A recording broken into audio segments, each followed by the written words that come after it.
Hello, everyone, and welcome back to the Nano Blitz. I'm Ben Edelman, and I'm here with my friend Ethan Silver. And today I know we haven't made an episode in a while, but today we will kind of be doing an unscripted episode where we're just going to recap what's happened in this free agency and give our takes on some of the main things. Ethan? Yeah, Ben and I got a lot to go over. I'm not going to say this was a slow off season, but it's tough as a sports podcast not having sports. Well, at least being a primarily football podcast and not having football being streamed every week. So Ben and I are still going to give you that quality content, even if it takes you a little more time to, get these episodes out. But we got this. Ben and I are going to have a very exciting episode planned. Yeah, and something recently happened today with my favorite team, the Carolina Panthers. They traded a sixth-round pick this year and a fourth and second-round pick next year for the 23-year-old quarterback on the Jets, Sam Darnold. So let's definitely talk about that first, just since it's so recent. Um, I'll let you give your opinion. We'll go. I'll say so. Obviously, as a Panthers fan, I'm going to be a little biased, but I personally think this is. If you listen to our podcast about a couple months ago, what I think the Panthers should do this offseason video, I specifically stated that I wanted them to get Sam Darnold over someone like Deshaun Watson, and people thought I was crazy for saying something like that. But keep in mind, we didn't even have to give up a first-round pick for Sam Darnold. And this is someone who has a lot of potential. He was the number 3 overall pick for a reason. He had one of the worst coaches of all time. And it's been shown in the past that not even just quarterbacks, but there's an example on the Panthers and Robbie Anderson, that players just when they leave Adam Gase, they do better. And I think that considering we didn't give up even a first-round pick, it's a risk, but it could have great reward for really cheap for the Panthers. And I think that Sam Darnold by far, it's not even close, has the best talent surrounding him in his career. He's a pretty good coach. He has an elite receiving core with David Moore, DJ Moore, and Robbie Anderson. He has the best running back in football that can also be a safety valve in the pass catching game, Christian McCaffrey. And the Panthers still have the number 8 overall pick to work with, where they get Kyle Pitts. So, yeah, I think this was overall a great move for the Panthers, but it was also a good move for the Jets because they clearly want to move on from Darnold, and they got some pretty good picks considering Darnold wasn't very good last year. I don't think it's a bad trade either. Sam Darnold's still so young. He's like the same age as Joe Burrow, who's a rookie. Do I think Darnold will be great? I think both of the quarterbacks in Carolina will be playing better because as of right now, Teddy is still on the team. And if Darnold's doing bad or Teddy's doing bad, the other one has its chance to prove itself. And like that, there's competition in the QB room will always make quarterbacks just play better. It's competitive. So I think you're going to have better quarterback play than you guys have had in the past. Well, definitely in the past season, maybe past 2 years, 3. So it's interesting. The Panthers are a really weird team. If they do draft Pitts, I could see them doing a couple things. I can see them maybe going linebacker, but if not, definitely get Pitts. I don't know though. If we're going off of talent on the team, they had talent last year. It doesn't make a difference. But thinking about how the Panthers will perform, I'm still blind to that. I can't even. They're one of those teams I can't even give you like a early prediction for. They're so difficult to track. The Panthers. It's so weird. The Panthers. Yeah. They're just one of those teams. I mean, they Taylor Moton. They lost Curtis Samuel, sure, but Hassan Reddick's gonna make the D line better, much better probably.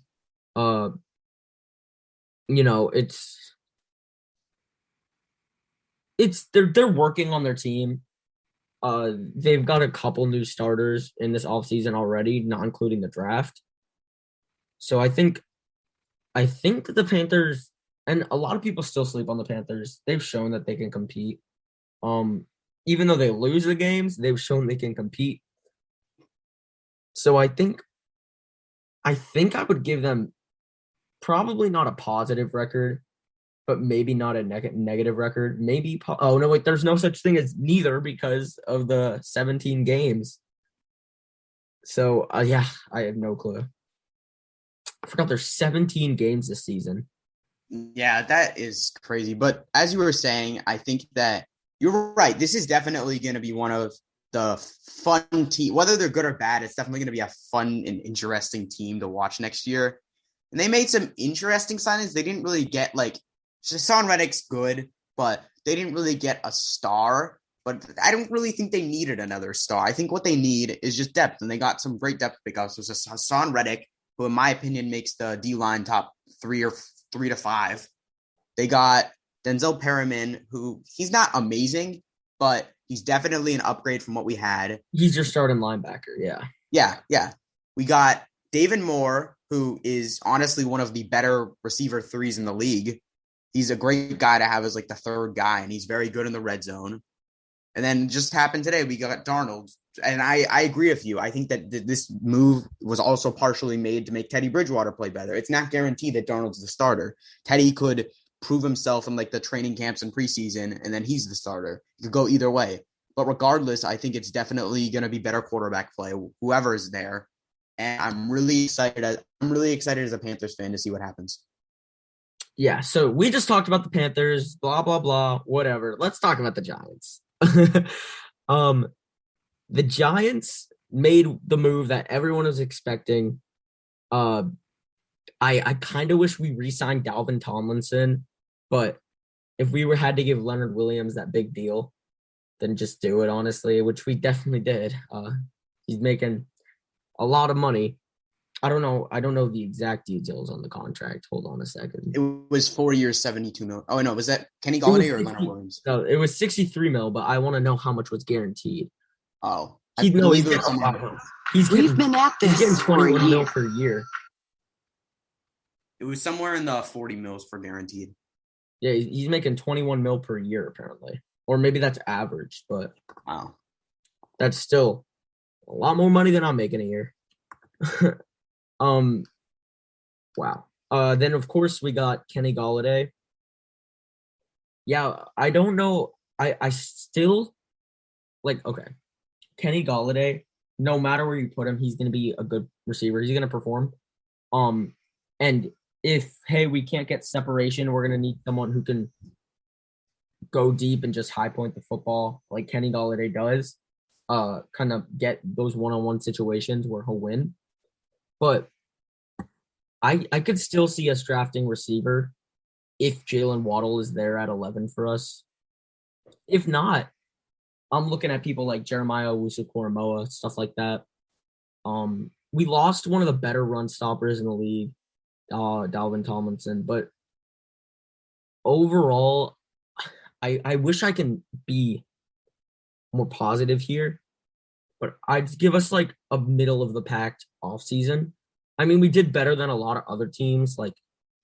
You look at teams, I don't even know. What's a team that just didn't do anything? The Falcons. The Falcons, yeah, that's true. I mean, I was gonna say the Buccaneers, but they really just every single starter that was on the team last year is coming back in this year. Well, yeah, you don't need to do anything when you win the Super Bowl. You just got to re-sign everyone. You don't really need to bring anyone else. Yeah. Did we even talk about how Dak Prescott has the most guaranteed money of all time yet on the podcast? No. We got what else is interesting? Oh, Allen Robinson franchise tag. Oh, I'd like to talk about the Giants. Oh, what's up? All right, so I'll do that. I kind of agree with what you're saying. I think on paper they had one of the best off seasons, but when you actually look at it, it's middle of the pack. Because sure, they got these three big splash signings with Adoree Jackson, re-signing Leonard Williams, and signing Kenny Golladay. But I think, it may make them playoff contenders in that terrible division. but they are nowhere near a good team. They have so many holes still. They didn't really even sign that many. I don't even think they signed a lineman or anything. And I think that Leonard Williams, I understand because you kind of had to pay him that much. But the other two, I think, were slight overpays. I mean, just like the amount of guaranteed money. I'd be fine with it, but I feel like it was too much guaranteed money. Like they were good signings for good amount of money, but Kenny Golladay got I think $50 million of guaranteed money, and Kenny Golladay is very injury prone. So that's very risky. It might pay off because he does fit their system as he's someone who can create separation. But I don't see it that way. I don't really see like injury prone as, I don't know. I have different opinions than a lot of other people on injury prone. The meaning of injury prone shouldn't be that they got injured, so now they're injury prone. Sure, like their injury might be more likely to get injured, but that's only if the way they got injured or something similar happens again. I don't really think injury prone is an issue. That's why I still believe in Tua, and people are like, even if he plays good, he can be injury prone. I don't see it like that. But yeah, and also another one, Adoree Jackson. I think that in his time in Tennessee, this is a good signing because, I mean, they already had a decent corner because James Bradbury broke out. We probably have a top 3 corner. Yes, that's true. I think that Adoree Jackson is even more of an overpay than Kenny because Kenny is an elite receiver when he's healthy. The only concern I have about Kenny, if Kenny stays healthy, he is 110% worth that contract. He is a top 7 receiver when healthy. He's very good, and he's a great red zone threat. But Adoree Jackson, on the other hand, I feel like his time in Tennessee was a little overrated. I think that he's still a pretty good corner. I wouldn't say he's a top 10 corner, but I'd say he's pretty good. And I think it's a slight overpay for him. Well, to be fair, I probably agree with you. Maybe not with the overpay, but that he was a little overrated in Tennessee. But you think, oh, he was overrated, but the fact that you wouldn't put him in your top 10 for corners, he's our corner 2. That is true. So what? We don't have a top 10 in a corner in our corner 2. We have, and that's to say, hey, maybe he fits better in the Giants system anyways. Logan Ryan's back. James Bradbury is great. Logan Ryan's a safety now. Logan Ryan's a safety now. Yeah, I know. Or are you just talking about the secondary? Yeah, I'm just talking about the secondary. Xavier McKinney, Jabril Peppers. We have a really, really good secondary. You guys have a very deep. I can see one of those guys getting traded though. You guys have a very deep secondary. I think instead, McKinney probably goes to strong safety, and then Peppers moves to corner. He could definitely play corner. He could definitely play corner. I agree. Yeah, so I don't know. I think we can just have a really lethal secondary, and we just got D-line help. Or we kind of lost it. We just re-signed a good D-lineman. The defense, the extra game for the Giants this year is against the Dolphins, and I just think that's going to be a great game. Just because I think it's going to be, I know people, defensive games are boring and slow. I think it'll be good. I mean, they're really similar teams, except Dolphins don't really have good as receivers, but they force a lot more turnovers, but we kind of shut down a little more. I think that'll be a good game. But Daniel Jones can't take all the blame for all of like the all the incomplete passes and stuff like that, because Daniel Jones had the 19th most passing attempts in the league last year, but his receivers had the 7th most drops. That's why I'm thinking, yeah, we got Golladay, who's got hands. He's kind of like the ball catching machine. That's his thing. He's got hands. He's the jump ball receiver. That's why I still think we should get Jalen Waddle, but if we don't, I get it. Also, we signed John Ross, so I don't know how that'll pan out. I don't think John Ross is good. But that's what's kind of straying me away from sticking with the fact that they're going to draft Jalen Waddle. I think they still could, and I think they probably should, but I think they think that John Ross is going to be able to be their speed guy, but I don't think so at all. Yeah. So the next topic I want to talk about is it's not a single topic, or kind of is, but I just kind of want to talk about the entire Patriots free agency. So to begin with, they signed those two tight ends to a combined $87.5 million total, a lot of that guaranteed. I'm not sure how I feel about this. I think it was I like the Hunter Henry signing is definitely an underpay, but I think the Jonnu Smith signing is an overpay because he was good last year, but he also was only good 1 year. And I don't think, in my personal opinion, 1 year of above average play deserves like 30 mil guaranteed. I think that's a bit too much.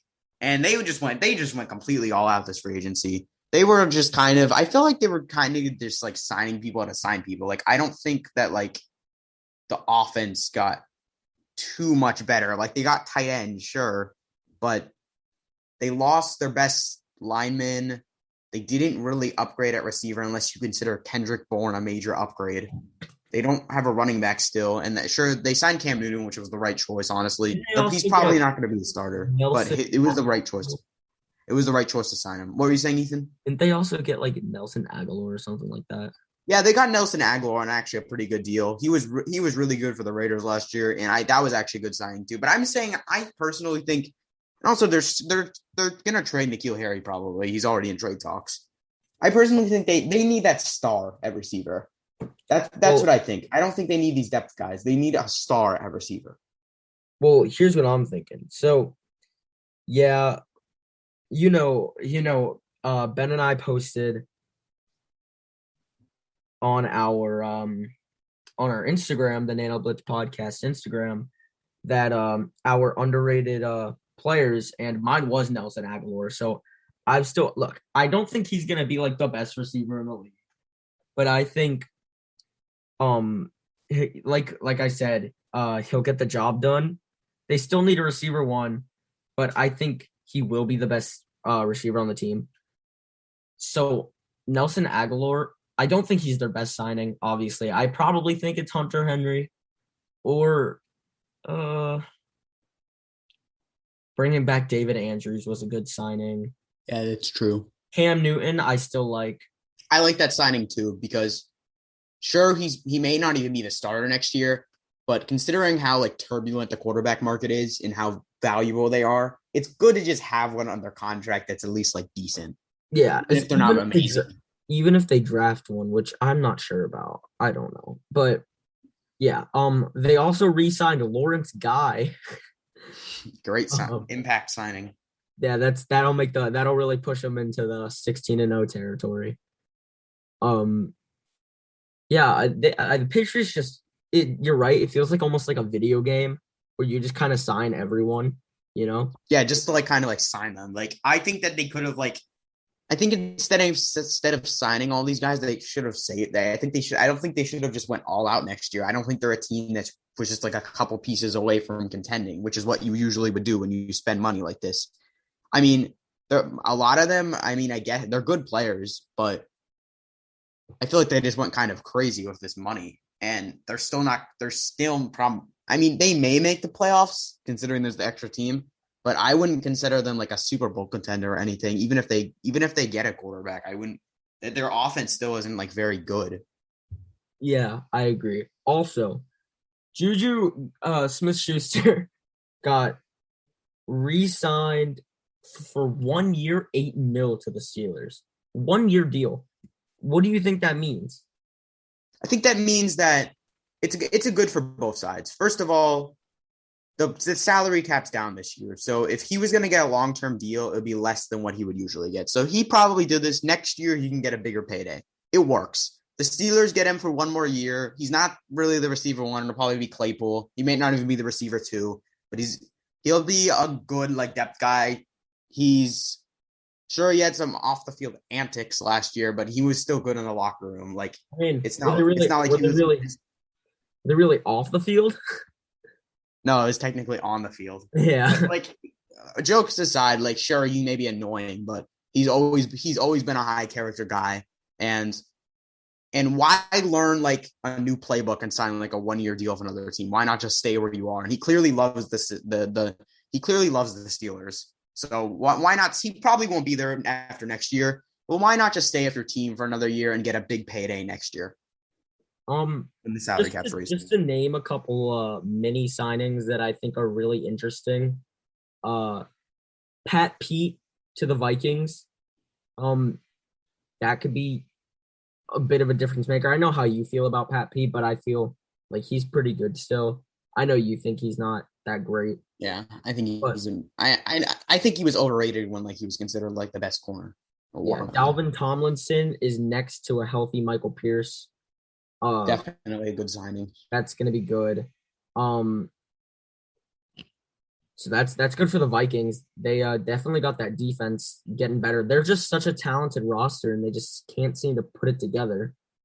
I like that. They this is I don't like this actually. I kind of hate this. I mean they got him for cheap, but the Chargers signed Jared Cook for 1 year, $6 million.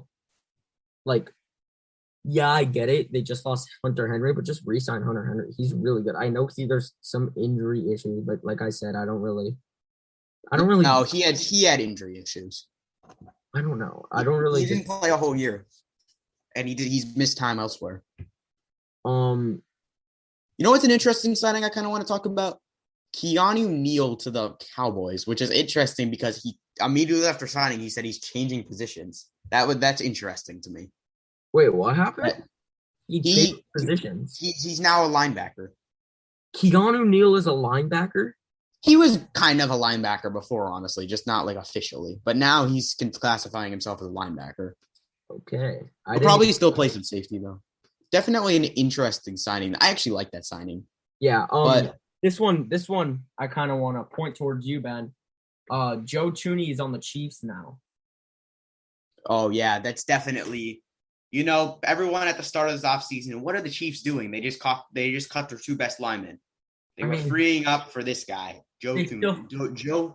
Joe Thuney. They could like maybe lowball some of them, like Mitch Schwartz. I don't even know if they have the money for that though. I don't think they do. I don't think they're going to be able to. Maybe they could re-sign Eric Fisher. They might be able to get, but I don't think they want to, considering he's kind of came off of an ACL tear. But yeah. I think Joe Thuney, is he an upgrade over Mitch Schwartz? Maybe. I know they play different positions, but if we're talking about who's the better lineman, it's definitely debatable. I mean, just in terms of value, I'd say it's Thuney just because he's younger and and Mitch Schwartz is also coming off of an injury. But I think Mitch Schwartz was still the cornerstone of that like O-line and, dare I say, offense. So that move still personally doesn't make sense to me. I don't think I'll ever understand that. What I don't understand is why Mitch Schwartz and Eric Fisher are still not signed. Yeah, I was wondering about that. I mean, I understand Eric Fisher. I just think finding a tackle is tough. No, I disagree. I think Eric Fisher should definitely be off the board. Eric Fisher is coming off of one of the worst injuries, that exists, and it happened late in the year. He's not going to be ready for the start of next year, probably. So yeah, I don't even think. Yeah, he might not get signed for a while. But Mitch Schwartz is a shocker for me. He could be a great help on a team that really needs like a veteran presence on the O-line, and he's still an elite tackle too. I don't get why people are saying like he's washed and stuff. He's an elite tackle, possibly top 3. Yeah. Another people. If we're going off of people that are unsigned, I know he's been slowing down, but Richard Sherman is still unsigned. That is someone I like. Ryan Kerrigan still unsigned. I know he's definitely slowed down, but yeah, James Conner can be in like a backfield set. He's still unsigned. Malik Hooker was a decent safety. Antonio Brown still unsigned. Oh, I'd like to see him be a receiver 1. Ethan, a player I want to talk about more is actually Richard Sherman. I know you just mentioned him, but I think in this stage of his career, it would be smart for him to actually move to safety, because over his career, he's never been like the fastest or most fit, or he's never been like the most like physically gifted guy. He's never been the fastest. Yeah, he's been The more thing of a that zone separated him guy. from everyone is his football knowledge and his pure zone coverage. Yeah. So I think moving to safety would be he's pretty good run stopper. And I think that he's just a good veteran presence on a team. So I honestly don't understand why he's not signed yet. Yeah, I think he could probably tackle decent enough to be a safety, honestly. But Yeah. another person, Jadeveon Clowney. So there's two. When's the last time this happened? There's two first-round picks that are still unsigned or first overall picks that are still unsigned late in free agency. Eric Fisher and Jadeveon Clowney. That's crazy. That's true, but Jadeveon Clowney, you saw what happened last year. It's probably just going to happen again. Yeah, he's going to get lowballed on a team that needs anything. I think the Jets should get him. That'd be funny. Speaking of the Jets, I forgot about this signing. They've been doing some interesting stuff in this free agency. They franchise tag Marcus May, and their big signing, Corey Davis, 3 years, $37.5 million. I love it. Corey Davis he finally broke out. He was considered a bust for the first 3 years of his career. That last year, he finally breaks out, and I'm very happy for him. I've liked him since he got drafted, and I'm very happy he's finally good. Just another reason to not put Jets as the worst team next year, honestly. You really think people consider them the worst team? Oh, yeah. I think a lot of people still think the Jets are going to be the worst team. I do not agree with that at all. People forget they also have the number 2 pick. Yeah, and they're going to get Zach Wilson. Quarterback, probably. Yeah, definitely now. It's definitely, yeah. Probably Zach Wilson. I think we both want them to take Zach Wilson, but I don't know. Teams like to pull out just some crazy stuff. Like I think the same. I think the same thing is going to happen to what's happened to Sam Darnold if they take Zach Wilson. They're very similar. The last crazy QB thing I can think of besides like Baker and Darnold is probably like, Jake Locker over Blaine Gabbert. I mean, both of those quarterbacks obviously panned out to be nothing, but still, it's just, I guess on that day, everybody thought it was going to be like, whoa. But they both suck. Antonio Brown. Blaine Gabbert is actually a Super Bowl champion now, so maybe he didn't suck. Yeah, he was like more hyped about the Super Bowl win than Tom Brady, which makes sense, honestly. Yeah. Tom Brady's won. And who could forget that the Jets also signed Carl Lawson for a slight overpay. Carl Lawson, of course. But I want Antonio Brown on a team, and I want him to be the receiver one getting fed. I don't know where, but I want it. I agree. I think a team maybe like the Raiders, maybe. The Raiders. No, I'm kidding. That'd be funny if they got him back. He just goes back to the Raiders. Yeah. No, but seriously, the Jets could honestly sign him. He'd probably not be the receiver one, but he'd be like a receiver 2 that gets fed he could transition to the receiver one. This is something probably not likely, but it'd be cool to see Antonio Brown go to AFC South team or North team that's not the Steelers. Just so he could play the Steelers. Like, imagine if he went to the Ravens. I mean, they already got Sammy Watkins. I don't know how they plan on tackling that. I mean, yeah, but is that really the receiver one you're looking for? I mean, his cousin's there. His cousin's already there. Why not? Yeah, honestly, I could see it happening. That would be a great signing too. He would get fed again. There were talks before both of the Seattle receivers were just great last year about Antonio Brown going there. That'd be pretty cool. That'd be great trio. Yeah, Russell Wilson really wants him too. He's not going. They're trying to keep Russell Wilson happy right now. Yeah. Oh, yeah. If I was Seattle right now, I'd even go out of my way to get someone that Russell Wilson wants personally. I'd do anything for Russell Wilson. They are nothing without Russell Wilson. He's carried their team to the playoffs the past 5 years. Let's talk about the biggest free agent signing in the past 100 years. Kevin King back to the Green Bay Packers. What a good sign now. I know. What a great signing. He's the top one corner. The Packers had a terrible free agency. Also, Aaron Jones completely overpaying for a running back that's not special at all. When they drafted one in the second round next year, this move would be bad even if they didn't draft the second round last year, because Aaron Jones, he's a top like 7 to 10 running back, but there's nothing really special about him.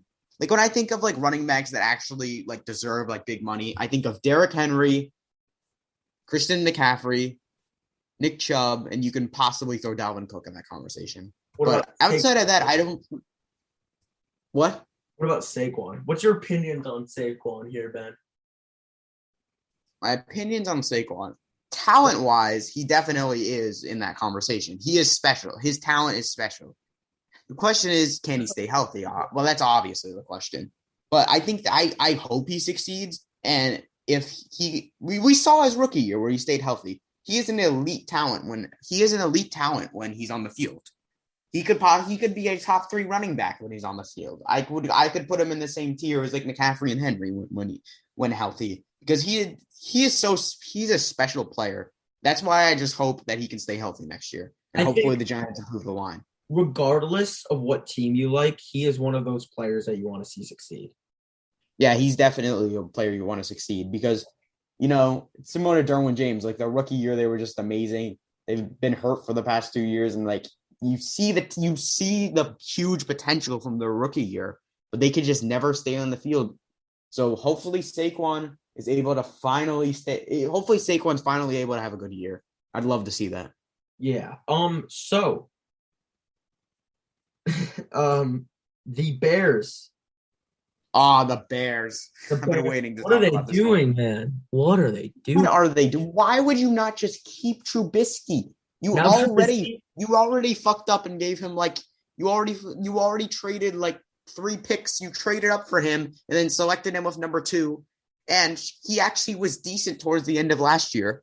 And then no, you just let him walk for nothing, and you signed Andy Dalton, who's arguably worse. Trubisky is a backup quarterback now on the Bills. The Bills did a lot this season too. I just realized that. Yeah, they kept it. They got Emmanuel Sanders. They re-signed Matt Milano. Yeah. Mitch Trubisky's a backup. Hopefully Josh Allen doesn't get injured, but I want to see it. Like maybe the Bills get their division bye and Mitch Trubisky gets to start a game. That's probably what will happen. I hope what happened last year. They kills the Dolphins. Speaking of them, they got Jacoby Brissett, which is interesting. Will Fuller, and they didn't really do much else. They made their big splash last year, giving out the most guaranteed money in NFL history, even more than the Patriots did this season. Yeah, they went crazy last year. Yeah, they did. They did everything they could, and I mean, it clearly worked. Let's hope it does for the Patriots too, regardless of how much I like the Patriots, which is not a lot.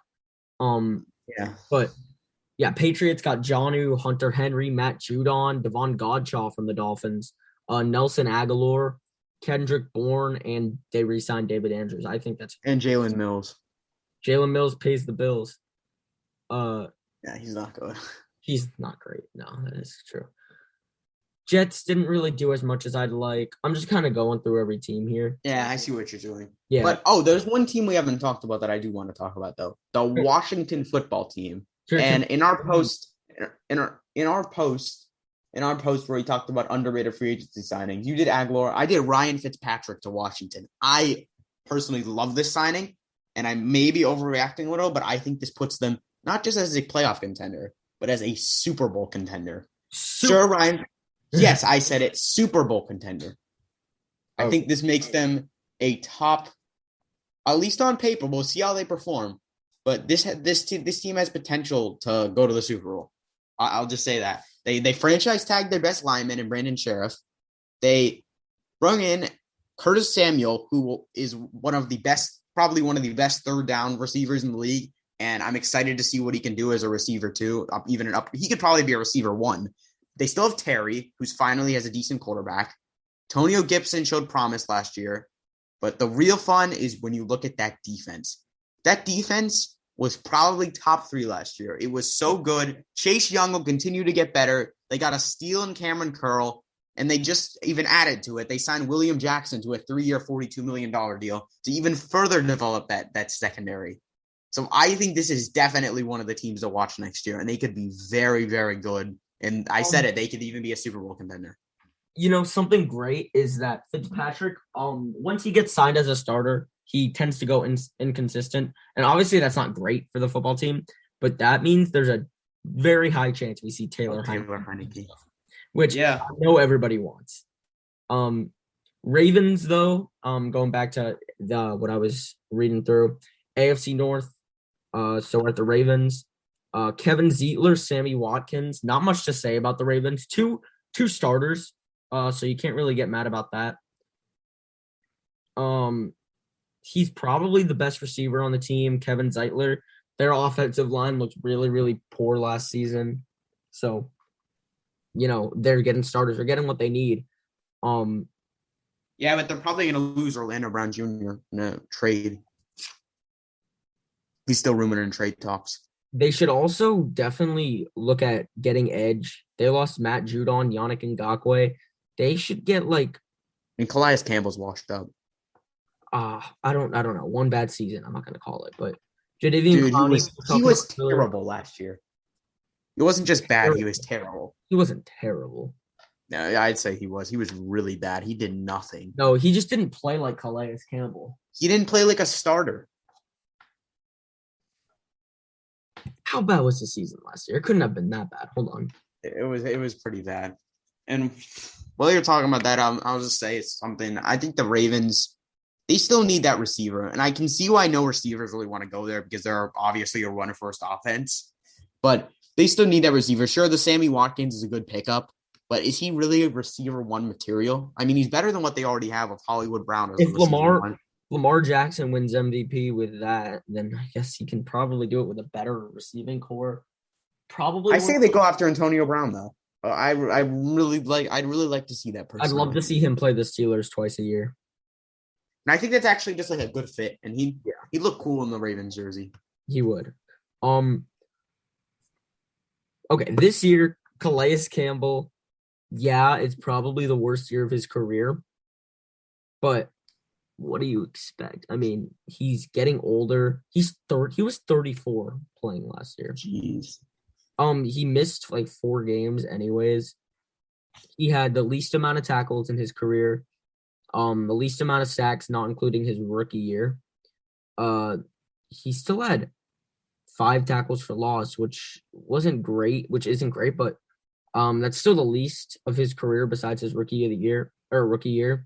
Not the least QB hits, probably around his a little below his average. Yeah, he didn't have a spectacular year, but I wouldn't say it was terrible. Bengals though, Trey Hendrickson, who had a breakout year last year, probably should have made the Pro Bowl, but didn't. They got Mike Hilton. I do not like that signing, by the way. Compliment Jesse Bates. Wait, who? Trey Hendrickson? I do not like the Trey Hendrickson signing. I don't think he's probably good, but I think it was kind of a fluke. I mean, when you're playing next to Cameron Jordan, you're going to do better. It's that simple. I understand that. I understand that reasoning, but I don't know. Maybe the Bengals see what we don't. Maybe. The Bengals had it. The Bengals. You know what? I was shocked. They got Riley Reif, but I expected them to get more linemen. Yeah, but Chidobe Awuzie and Mike Hilton, that's a pretty good duo at the corner position. Yeah, but they also keep in mind they also lost William Jackson, who's better than both of those. But they have Jesse Bates still. I don't know. They'll be. Yeah, the secondary is pretty nice. They just got to get that offense. The defense is actually not terrible. After free agency, but they really need to help that offense out. They don't have receivers. They have a running back. They have a quarterback.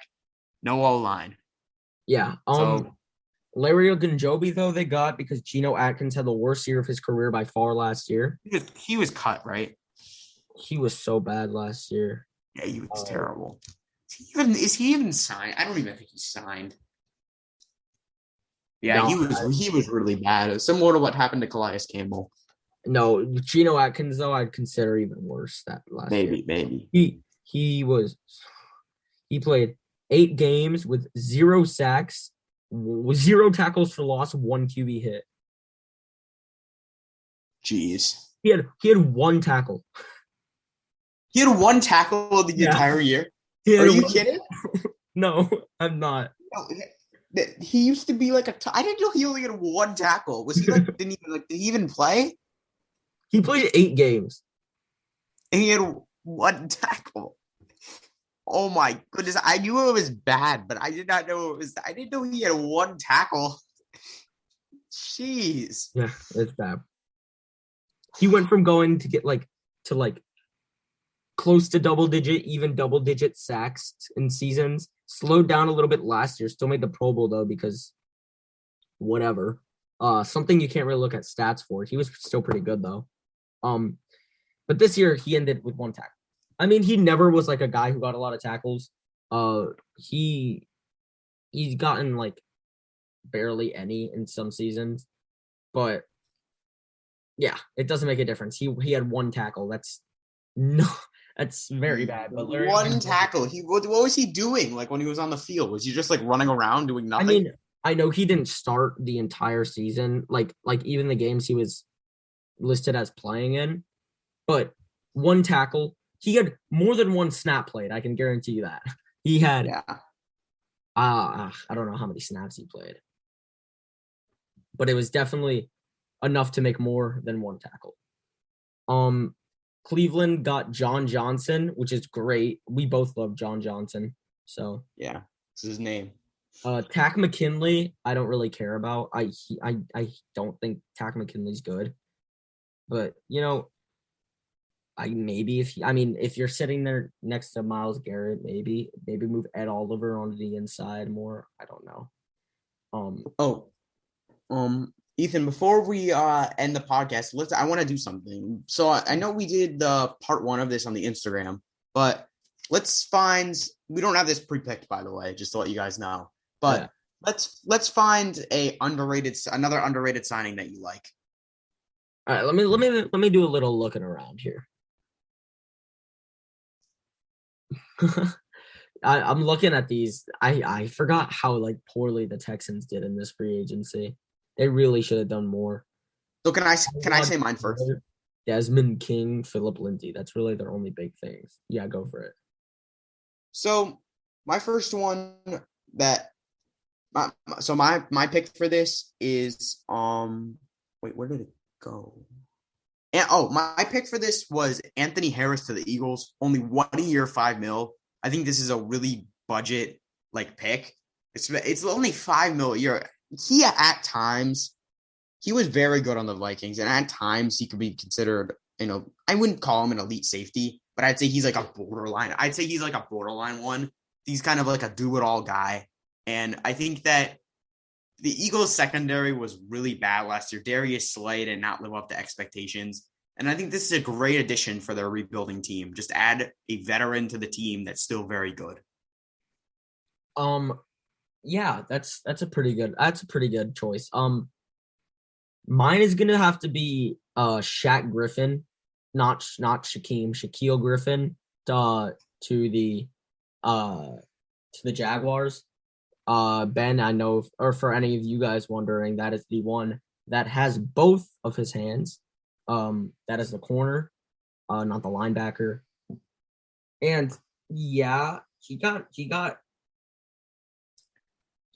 corners get paid a lot. He got paid pretty well. But I mean, they drafted CJ Henderson, who didn't play fantastic last year. Still played better than Jeff Okudah. I feel bad for him being on the Lions. It's just sad. But Shaquille Griffin can. I don't think anybody that had the top 3 picks this year, not including the Texans, because they didn't have the pick, I guess is what I'm saying. But the 2 worst teams this year will not be the 2 worst teams next year.